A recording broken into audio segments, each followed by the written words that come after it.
Thank you, Mr. Manzo.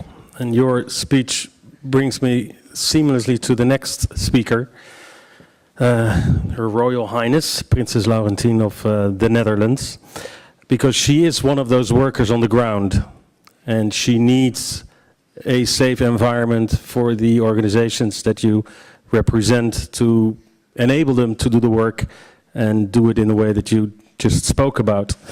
Princess Laurentien works for several organizations, like I said, and she fights on several front lines. One of the organizations that she works for mostly is a literacy organization. She established a reading and writing foundation in the conviction that literacy is a human right and a precondition for a healthy, strong and durable society. Again, something that needs to be established by all these organizations that we are talking about, and especially the United Nations. Princess Laurentien even found the time to write a children's book, which is very popular. The list of her international activities is too long and extensive to detail here, but believe me that if you wish for a hardworking and engaged and committed princess in your country, please wish for someone like her. Your Royal Highness.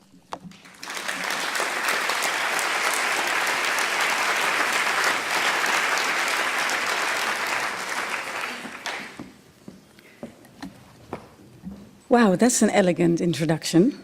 Thank you very much. Excellencies, Mr. Mayor, distinguished delegates.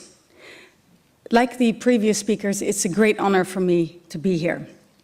And as you indeed said, I feel that we did not have a phone call last night, Mr. Manzo, but I feel that I'm picking up the ball where you left it so capably at the end.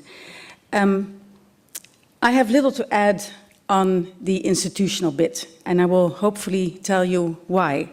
But perhaps for you to your portfolio of quotes on trust and on speaking the truth, Mr. Manzo, you may remember that Oscar Wilde, I remember suddenly, he said, when in doubt, tell the truth. So I guess that is something that you do every day. But it's for you to define what the truth is, as you said. So as these previous speakers, it's a trend, I guess, and I will add to this, even though I know that probably, or I hope that some people will Twitter, not during my speech. I'm speaking totally in a personal capacity.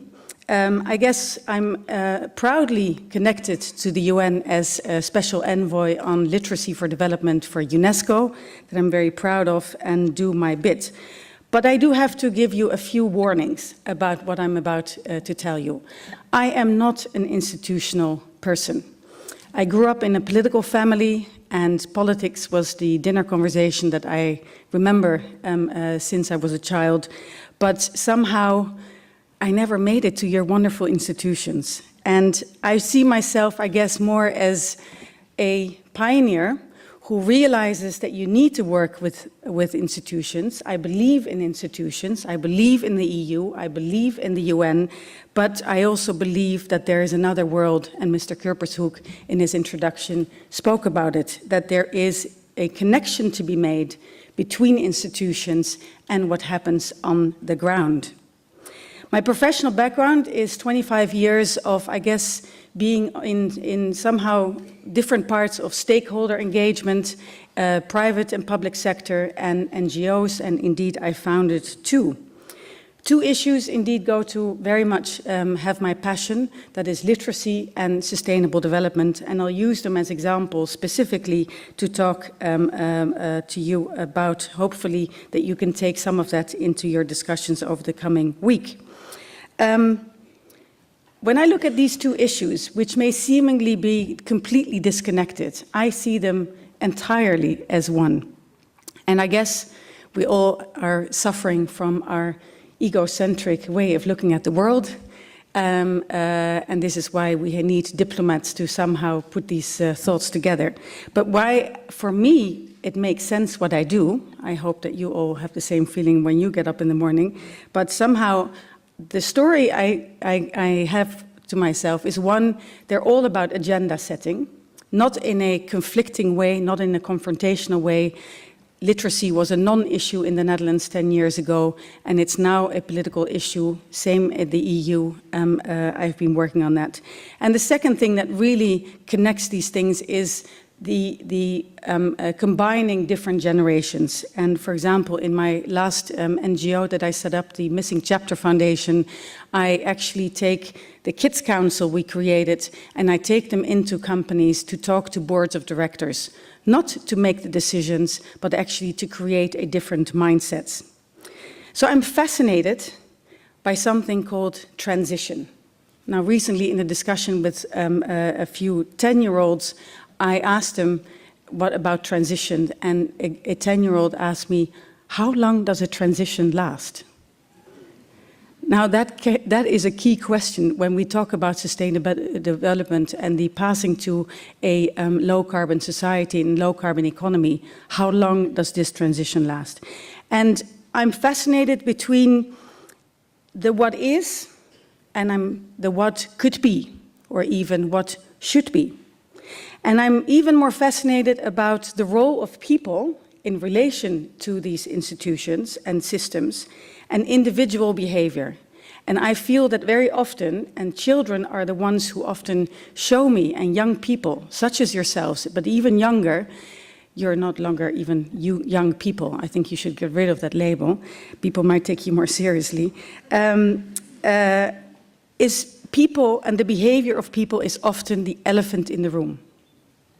A huge elephant with a huge trunk and huge ears. We dare not speak about behavior of people in relation to systems. I remember in 2008 opening the front page of the FT, and there was the issue, you remember, that was the start of the financial crisis that we're still in, but I remember that there was a lineup of 5 bankers, including, for example, Mr. Soros, and I have nothing against Mr. Soros. He's a symbol for me of how people and systems interact. And it says, they were giving sworn testimony, and it says, they blamed the system. When I look at that picture, just to give you a sense of where I'm coming from, I think they are the system. So this is where my fascination comes from. So what I'd like to talk to you about is you. What is more fascinating to talk about than you? I cannot talk about conflict. I don't have the knowledge, I don't have the wisdom. And my starting point when I talk to you about you is basically, I'm fascinated by what you put together in your conference pack, which you so capably talk to us about. And when I read this, you can, I read a few sentences and somehow I feel that there is a conflict and that you embody the conflict of the old and the new world. You say that this 26th annual conference will shed some light on the deplorable current situation of world politics. I'm already depressed, it's only the first sentence. You talk about the paradox of power. We had many insights about it. But then I get uplifted. Then you say, we believe that TEIMUN represents young, ambitious visionaries from all over the globe who can find ways around the obstacles that hamper international politics. Come to TEIMUN and find out if you can overcome that paradox of power. Now, there are 2 issues. One is this conflict between these 2 worlds, the what is and the what could be. And you are the what could be. And I hope you realize that. And I hope you heard the difference in language in that first sentence and the uplifting, upbeat energy that you have when you talk about yourselves. And I'd like you to keep on having that. But I also would like to say, in saying, find out if you can overcome the paradox of power, I would actually change that and say, how? When I work on climate change issues, we know what we need to do. It's not the what that we need to ask for, or the if, but it's the how that we find most important, and this is where this elephant in the room comes in. So, how to behave, how to think, how to make yourselves heard, how to make a difference, and how, particularly, to maintain influence. So the key questions for your sessions are, I would think, as the underlying themes to this big theme, and I agree that you have to think big, is in this institutional world, when you're refining, as Mr. Manser says, are you going to be boxed in by old notions of power, of thinking, old terminology, old definitions, or will you dare to think outside of the box and dare to let go of some preconceived ideas and solve issues in a different way? You all know the quote by Albert Einstein, "You cannot solve a problem with the same thinking as the one that created it." You have the power of new thinking, and please hold on to that and realize that. And I'll give you two specific examples of that: education, or specifically literacy, and sustainable development. Take literacy, just the what is. What is there are 800 million people around the globe that lack the reading and writing skills to get ahead and to even function independently in society. There are 100 million children out of school, and a greater number even of children who don't get the quality education even that they are in school. In Europe, and this may be even more shocking because it's a less known number, in Europe, 1 out of 5 Europeans is functionally illiterate. Can I just see hands who did not know this? Okay, then at least I did not. So 1 in 5, it is unbelievable. And this is why I'm so pleased that UNESCO as well works together with the EU to actually address this. I was honored enough to chair a high-level group of experts who actually came up with a report on this. In this country, 10% of our adult population is functionally illiterate. 1 in 5 15-year-olds in Europe has a problem in reading and writing. So I bring all these big issues down to the situation on the ground, and that if people cannot read and write, where are they going to go? And it is ultimately linked to conflict, to democracy, and so on. Now, when you see this, this is the what is, and then I want to move to the what could be. So how to solve an issue like that? We have MDGs, we have all kinds of objectives. But then the question is, how are you going to do with this? Traditionally, we've been building schools to address educational issues. Now, schools are important, and school buildings are indeed important. But I'm a great believer in actually developing what I would call educational ecosystems to actually address this. To say it's not just about teachers. In many villages where you go in Africa, it's only 1% of the village is literate. Are we going to squeeze our educational system through 1% in a village? Hardly a very efficient way of looking at a community. If you actually develop an ecosystem, and new digital developments can actually help on that, you actually start addressing an issue in a totally different way. But in order to address things in a different way, you have to use a different language, you have to let go of preconceived notions, and you have to let go of definitions that we've actually put together to address issues. Recently, a child of 10, again, of 9, I think he was, when we talked about terminology, he said, in the word, you should have the solution. Not empty words. In the word, you should have the solution. If you will, because he said, if you don't write the right words, people won't understand and won't act on it. So it's for you to think that when you write down all your wonderful all your papers that are going to come out of this week, please do not use empty words. They're not going to go anywhere. We are in a state, you talked about it, deplorable state of world politics. I refuse to get depressed, but we're not exactly living in a very happy time. But it's for you to not actually get stuck into that. So if you dare to think of an issue of education in a different way, there are ways to actually address it. The second example is sustainable development. In 1987, a very distinguished lady, Gro Harlem Brundtland, she developed a report together with a commission called Our Common Future, 1987. And in it is a definition on sustainable development. Now, you can do the math, that's 25 years ago. That is the what is. Because what we do is we still use that definition of sustainable development. That definition goes something like this.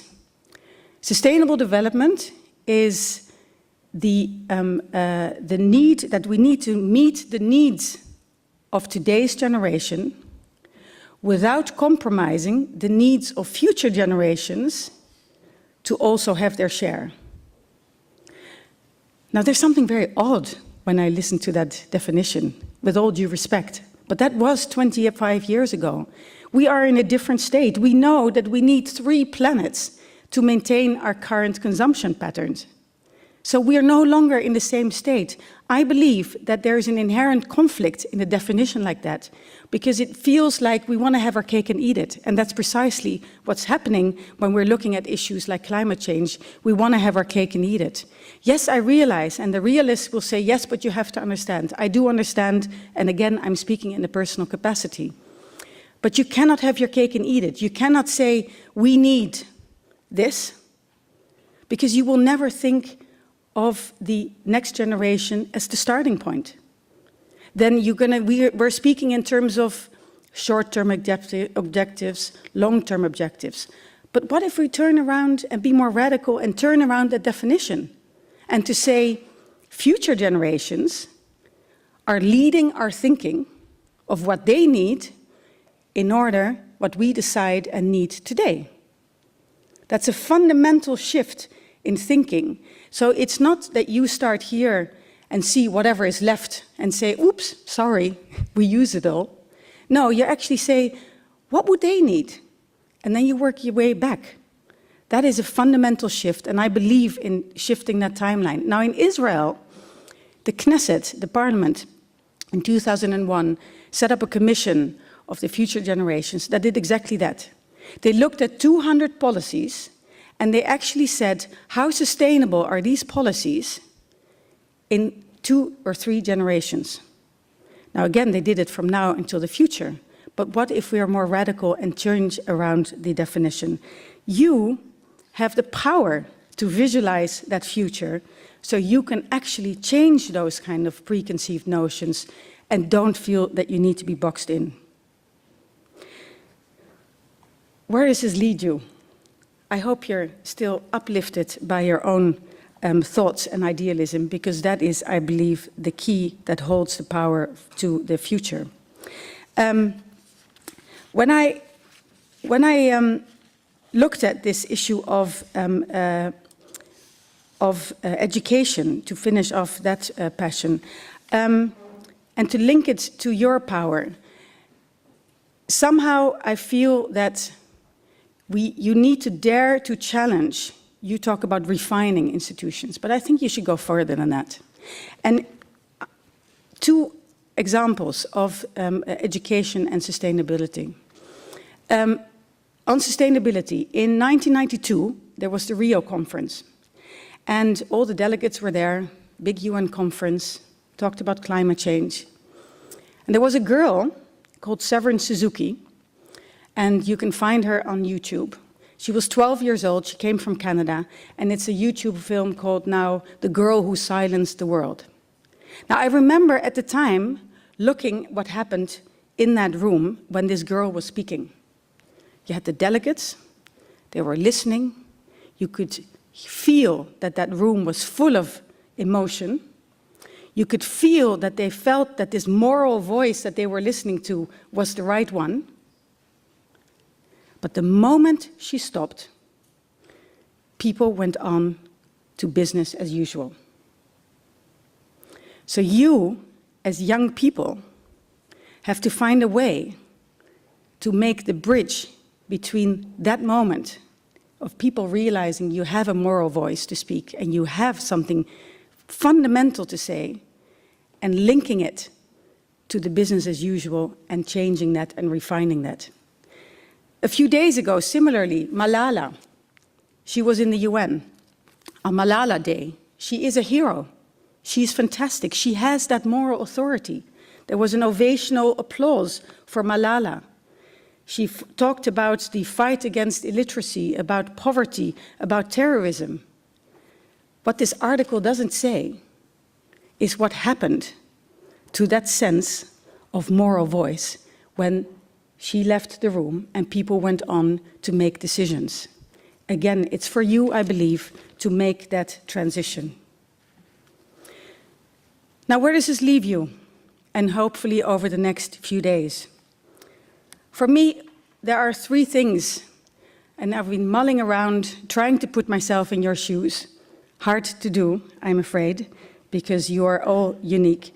And I thought, actually, what have I learned over the last 25 years? What are the kind of things that I've dared to let go of? I was raised in a family where wisdom and knowledge and facts and figures was all part of the dinner conversation. And it's actually an issue of letting go, I feel. I think you have to maintain being real, that is a power. That you have to maintain being brave, that is your power. And you have to maintain to be curious, that is another power you have. A few thoughts on each of them. What do I mean by being real? I think it's about having your own voice and daring to have your own voice. It's about this different terminology. It's about getting your intuition right. Having a moral compass is a very important thing.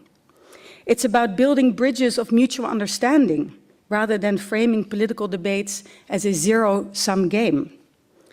It's about a willingness, and the lessons of Mr. Manso, I think, are incredibly very good, is a willingness to change your mind. This ability to listen and to be smart about it and say, I have my position, I'm listening, okay, where do I change my mind? If you don't dare to do that, you're going to have a zero-sum game and there's going to be conflict. I've never understood, ultimately, conflict. I may sound naive, but I wonder sometimes, and this is not a feminist thing, but I do wonder sometimes, if we think about the elephant in the room, if there were different type of people leading the world, would we still be in the same state? Being real is about putting real thoughts about dates. I'm fascinated about dates, maybe because I have a historian as a background. Dates. You read a policy document and you see 2050. Does that mean anything? Do we read anything and we are shocked when we see that 2050, things are not going to be actually looking very good the way we're going at climate change? And then you start to think 2050. That's 37 years from now. I'll reveal my age. I'll be 84 by then. I'm afraid to say that some of you will no longer be here. I don't know, I'm looking at the front row, but maybe you there. That was very unpleasant, wasn't it? In other words, don't just take a number and say, that's another date. No, these dates mean something. They really mean something. And it is for you to maintain that sense of urgency. You cannot take a date into the future as simply numbers on a page. Being brave. Keep your convictions. Keep out of cynicism. It goes absolutely nowhere. Cynicism is a disease we should ban. Keep asking yourself, what should I do if I wasn't afraid? What would you do if you weren't afraid? Remember the difference between desirability and achievability. Now, I realize again, this is why I keep coming back to my political background, that I hope that my father has groomed me of realizing, yes, realism in politics. But if you start your ambition from the basis of achievability, you go nowhere. Because achievability might be here, and you're hitting your head, you'll never get it to desirability. But what if you aim for desirability, and you actually get to a achievability somewhere, but you get closer to the desirability. Again, think about these 3 planets to sustain our patterns of consumption. And then finally, being curious. Now, Victor Hugo said that curiosity is one of the forms of feminine bravery. Again, this is not a feminist remark, just some off-the-cuff thought. But being curious is such power that you have. You really have that, and please maintain it. Because the biggest hurdle to progress, I believe, is not the lack of knowledge, it's the failure to ask questions. Ask these questions. Don't pretend that you have all the answers. Mr. de Gooyer said, we don't have a plan. When we look at all the crises that have happened, there are no plans sometimes. We grown-ups, we pretend, not as if you're not grown-ups, but we older generation, God knows where, I'm somewhere in the middle, I guess, now that I've revealed my age. But we somehow feel, and this is something I've let go of over the years, I don't know. When was the last time you said in a meeting, you know what, I have no clue what you're talking about? I tell you, it is liberating, and it creates space for new thinking. I was again inspired by a conversation I had about the characteristics of the new economy, yes, with a group of 7 children between the 8 and 12 years old. And when we talked about leadership, you know that one boy of 8 years old, Safardine, you know what he said? He said, leadership is daring to let go that you always think you have to be the best. Wow. Can you transmit this to some people in decision-making positions? Daring to let go that you always think you have to be the best. I said, why? He said, well, because if you always think you're the best, you'll never meet new people. You'll never listen to good ideas. You always think you have all the answers, so you're going to be stuck in your box. This is what an 8-year-old said. I kid you not. And they talked about innovation, and they said innovation is sharing. Okay, why is that? Well, because if you don't share your idea, you'll never create a new idea. And if you don't, but another child said, if you don't feel strong about yourself, you'll never ask questions and you'll never think that somebody else's ideas might be better. I hope that these will provide you with some inspiration over the next few days. For concluding remarks, I hope I was clear enough that my message would be, don't box yourself in. Learn and listen to the past and current decision makers. I would also talk to former decision makers, but also realize the strength that you have, that you're real, to be brave and to be curious. Basically, to be you. Don't stop that going into the future. Think of these inspiration of these 10-year-olds and these 8-year-olds. For example, where they ask policymakers and company executives, do you believe in what you do? That's a good question. We should ask ourselves that every day. Or do you say what you do, or do you do what you say? That's the kind of inspiration that I hope that you, the way that they give that to decision makers and executives now, that you can give to decision makers upwards. Now, your voice, I feel, is too important to be dismissed, but it's a huge responsibility lying onto your shoulders. A responsibility to behave differently. Now, in this country, we have an issue, and people say, oh, that's very moralistic. No. If we know we need to change our behavior, we should change our behavior. There's nothing moralistic about that. It's moral, maybe, but it's not moralistic. So if you know that we have to save energy, then just do it. I'm currently developed a campaign with Unilever and WWF on basically helping children to do one thing and one thing only, is get the entire family to shower for 5 minutes. if we know it saves us gallons and gallons and gallons of water and a huge amount of energy, what is moralistic about doing just that? It goes to the point of making sure that there is enough and the CO2 emissions do not go out of space in order that there is a future. So it's your responsibility to behave differently, to set the example to the younger generation coming behind you, to get yourself heard, make a difference, and maintain your influence. What is and what could be? That is the question that you hold in your hand. The old world, the what is exclamation marks. Maybe the new world is question marks. Old leadership is this. New leadership is these kind of gestures. It's a different type of leadership. And to close off, before handing over to the official ceremony opening, but to close off, I'd like you to close your eyes. I'd like to you to think of yourselves 5 years from now. You're sitting at a breakfast table, reading the newspaper, hopefully still on a paper copy of a newspaper and otherwise on your iPad. But you're reading the news.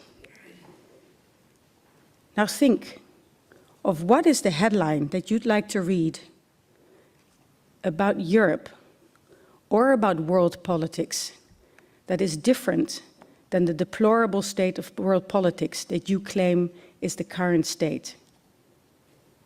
And if you see those headlines in front of you, the question you should take over the next few days is, what does it take to get there, and what is your role?